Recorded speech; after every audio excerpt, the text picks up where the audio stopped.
Hello বন্ধুরা, তোমাদের সবাইকে আমার আজকে নতুন একটা ব্লগে অনেক অনেক ভালোবাসা জানাই। আশা করি তোমরা ভালো আছো, আমিও খুব ভালো আছি। আজকের ব্লগটা কিন্তু আমার কাছে একটু বেশি স্পেশাল, কারণ আজকে তোমাদের সঙ্গে অনেক গল্প করব, সংসারে কাজকর্ম দেখাবো, আর তার সঙ্গে তোমাদের সঙ্গে দুটো খুশির খবর শেয়ার করব। প্রথম খুশির খবরটা হচ্ছে আমি প্রথমবার অন্নপূর্ণার টাকা পেয়েছি। সত্যি বলছি, এই টাকাটা হাতে পাওয়ার পর আমার মনটা যে কি ভালো হয়ে গেছে সেটা তোমাদের বলে বোঝাতে পারবো না। টাকা যতই হোক না কেন, নিজের হাতে যখন প্রথমবার এইভাবে কিছু পাওয়া যায় তখন তার আনন্দটাই আলাদা। আর দ্বিতীয় খুশির খবর হচ্ছে আমার বর আমাকে এক জায়গায় ঘুরতে নিয়ে যাবে। কোথায় নিয়ে যাবে সেটা এখনই বলছি না, তোমরা কিন্তু পুরো ব্লগটা দেখবে, তাহলেই জানতে পারবে আমরা কোথায় যাচ্ছি। এই দুটো খবরের জন্যই আজ আমার মনটা বেশ ভালো, আর ভালো মন নিয়ে সংসারে কাজ করতেও যেন একটু বেশি ভালো লাগে। চলো তাহলে আজকের দিনটা তোমাদের সঙ্গে শুরু করি।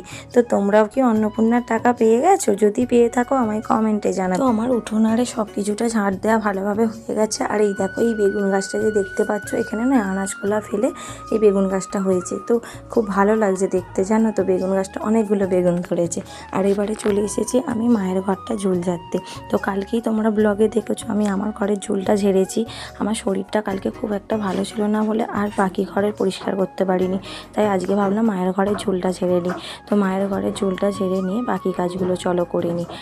আর এই ঘর পরিষ্কার করতে গিয়ে তোমাদের সঙ্গে একটা পুরনো গল্প করতে ইচ্ছা করলো। দেখো, এখানে যে ছবিগুলো রয়েছে এগুলো কিন্তু আমাদের কাছে কিছু শুধু ছবি নয়, প্রতিটা ছবির সঙ্গে একটা করে স্মৃতি জড়িয়ে আছে। এখানে আমার ঠাকুমা আর দাদুর ছবি রয়েছে। আমি বিয়ের পরে দাদুকে আমি দেখতে পাইনি, কিন্তু ঠাকুমাকে বিয়ের পর 2 বছর পেয়েছিলাম। তাই এই ছবিগুলো যখন দেখি তখন মনে হয় মানুষগুলো আমাদের সামনে নেই ঠিকই, কিন্তু ছবির মধ্যে দিয়ে যেন তাদের সঙ্গে আমাদের স্মৃতিগুলো রয়ে গেছে। একটা ছবি দেখলেই কত কথা মনে পড়ে যায়, তাই না? কখনো কোনো মানুষকে খুব বেশি দিন কাছে পাওয়া যায় না, কিন্তু যতদিন পাওয়া যায় সেই সময়টুকুই পরে জীবনের অনেক বড় একটা স্মৃতি হয়ে থাকে। আমার কাছে এই ছবিগুলো ঠিক তেমনই। সংসারে কাজ করতে করতে যখন এই ছবিগুলোর দিকে তাকাই তখন মনে হয় সময় কত তাড়াতাড়ি চলে যায়। যারা একসময় এই বাড়িতে ছিলেন, কথা বলতেন, হাসতেন, আমাদের সঙ্গে সময় কাটাতেন, আজ তারা নেই, কিন্তু তাদের স্মৃতিগুলো এখনও এই বাড়ির প্রতিটা কোণায় যেন লুকিয়ে আছে। এই জন্যেই পুরনো ছবি আমার কাছে খুব দামি। ছবির দাম নয়, স্মৃতির দাম। মায়ের ঘরটা পরিষ্কার করে এবার একটু অন্য কাজের দিকে চলে এলাম। আমার বর কালকে রাত্রিরে বাজারে এনেছিল, কিছু সবজি এনেছে, সেগুলো একটু গুছিয়ে রাখবো। সবজি গুছাতে গুছাতে তোমাদের সঙ্গে একটু গল্প করি। আমাদের বাড়িতে কিন্তু সবজি একটু বেশিই খাওয়া হয়।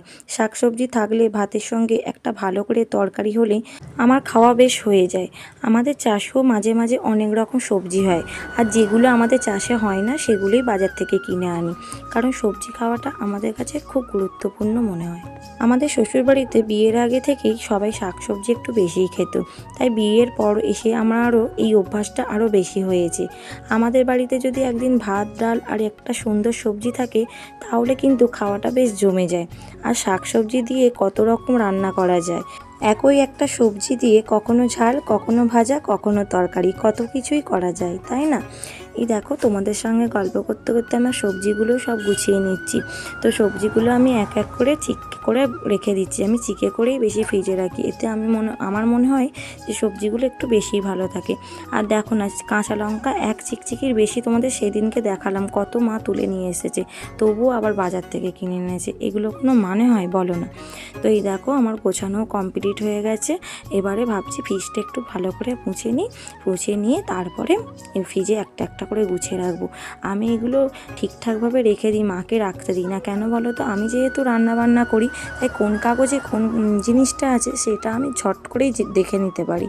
তাই আমি বলি সবজি রেখে থাক, কাল রাত্রেই এনেছিল, মা তুলছিল, আমি বললাম তুমি রেখে দাও, আমি সকালবেলা হলে গুছিয়ে নেব। তাই আমি গুছিয়ে নিচ্ছি। তোমরা তো আগেই দেখলে আমি যে গাছটা দেখিয়েছিলাম, বেগুন গাছটা, কি সুন্দর বেগুন ধরেছে। এই জিনিসগুলো দেখলে না আমার সত্যিই খুব ভালো লাগে। আমরা নিজেরাও চাষ করি বা বাড়ির আশপাশে নিজের হাতে কোনো সবজি গাছ বড় হতে দেখি, তখন সেই সবজিটার প্রতি একটা আলাদা ভালোবাসা তৈরি হয়। বাজার থেকে সবজি কিনে আনা আর নিজের বাড়ির উঠোনে একটা গাছ থেকে সবজি পাওয়া, দুটোর আনন্দ কিন্তু একই রকম নয়। নিজের চোখের সামনে একটা গাছ বড় হচ্ছে, ফুল হচ্ছে, তারপর সেই ফুল থেকে বেগুন হচ্ছে, এই ব্যাপারটা আমার কাছে খুব ভালো লাগে। বাসি কাজকর্ম করে এবার চলে এসেছি নিজের ঘরে। তো বিছানাটা একটু অগোছালো হয়ে আছে, তাই ভাবলাম আগে বিছানাটা সুন্দর করে গুছিয়ে নিই। সংসারের কাজের মধ্যে আমার একটা জিনিস ভালো লাগে, একটা একটা করে কাজ শেষ করে যখন চারপাশটা গোছানো দেখি তখন মনে হয় আজকে কিছু একটা করতে পেরেছি। বিছানাটা গুছিয়ে এবার জামা কাপড়গুলোই গুছিয়ে নেব। এদিকে আবার কত কাজ, একটা কাজ করতে করতে আরেকটা কাজ চোখে পড়ে যায়। সংসারে কাজ আসলে এমনই, একটা শেষ করলে মনে হয় আর একটা বাকি। দেখো আমি এবার বাকি যেগুলো আছে চেয়ারে জমা করা সেগুলোই গুছিয়ে নিচ্ছি। জানো তো এই গোছাতে গোছাতে রাস্তা দিয়ে ভ্যানে করে কিছু সাজগোজ যাচ্ছিলো, সেখান থেকে কিছু টুকিটাকি জিনিস কিনে এনেছি। তা তোমাদের তো আগেই বললাম আজকে আমার অন্নপূর্ণার টাকা পাওয়া প্রথম আনন্দ রয়েছে। তো সেই টাকা দিয়ে নিজের জন্য খুব দামি কিছু কিনে নিই। মেয়েদের কিন্তু ছোট্ট ছোট্ট কিছু জিনিস কিনলে মনটা ভালো হয়ে যায়।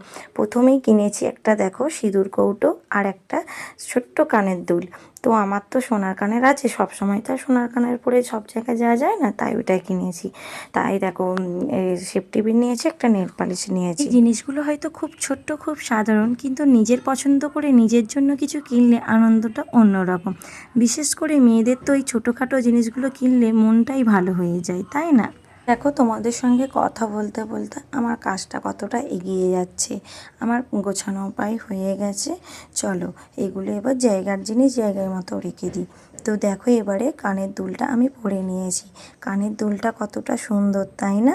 তো দেখো আমি পরেছি, আমাকে কীরকম লাগছে তোমরা একটু জানাবে প্লিজ। তো হয়তো এটা সোনার নয়, কিন্তু এটাও খুব ভালো লাগছে জানো তো। তো এরপরে বাইরের দিকে এসে থেকে খুব সুন্দর রোদ বেরিয়েছে, একবার কটকটে রোদ। তাই যা শুকনো দেওয়া ছিল এই কাঠকুটো সব রোদে দিয়ে দিয়েছি। তো রোদটা কিন্তু আমাদের জন্য খুব দরকার। বর্ষাকালে যখন কয়েকদিন ভালো রোদ পাওয়া যায় না, তখন একটা দিন ভালো রোদ উঠলেই মনে হয় আজকে যা যা আছে সব শুকিয়ে নিই। তো এই দেখো আমি সেই দিনকে পাতাগুলো শুকনো করেছিলাম সেগুলো দিয়ে আজকে ভাত রান্না করছি। আর মা নোটে খাড়ার তরকারি করেছিল সেটাই বসে বসে খাচ্ছি। আর এইসব করতে করতেই দেখি আমার ছেলে স্নান করছে। বাচ্চাদের স্নান করানোর ব্যাপারটা কিন্তু একটা আলাদা কাজ। ছোট বাচ্চাকে স্নান করাতে গেলে কখনো জল নিয়ে খেলবে, কখনো পালিয়ে যাবে, কখনো আবার স্নান করতেই চাইবে না। আবার কোনো দিন এমনই হয় স্নান করতে গিয়ে যে সে কত আনন্দ করে যে স্নান করতে গিয়ে আর উঠতেই চায় না। তো এই দেখো আমারও স্নান হয়ে গেছে, রান্না বান্না হয়ে গেছে। তো সকালে দেখিয়েছিলাম যে সিঁদুর কৌটোটা কিনেছি, তো সেইটাই আমি এখন ঢেলে নিচ্ছি। তো সিঁদুরও আমার মানে ছিল অল্প হয়ে গেছিলো, তো খুব একটা তো খালি রাখতে নেই, তাই সিঁদুরটা ভরে নিয়েছি। দেখো কৌটোটা কত সুন্দর। এই জিনিসটা আমার কাছে শুধু একটা কৌটো নয়, কারণ এর সঙ্গে জড়িয়ে আছে আজকে আমার সেই প্রথম অন্নপূর্ণা টাকার পাওয়া আনন্দ। সেই টাকা দিয়ে প্রথম যে জিনিসটাই নিজের জন্য কিনলাম সেটা হচ্ছে সিঁদুরের কৌটো। আর মেয়েদের কাছে সিঁদুরের গুরুত্বটা তো তোমরা সবাই জানো।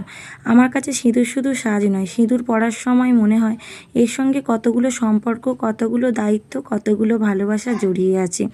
একজন মেয়ে যখন বিয়ের পরে সিঁদুর পরে তখন সেই সিঁদুরের মধ্যে তার সংসারটাও যেন জড়িয়ে থাকে। সুখের সময় যেমন সিঁদুর পরি, তেমন মন খারাপের দিনেও সিঁদুরটা আমাদের জীবনের একটা অংশ হয়ে থাকে। অনেক সাজগোজ না করলেও একটা সুন্দর করে সিঁদুর পরলেই আমার নিজের কাছে মনে হয় আজকে একটু সুন্দর লাগছে।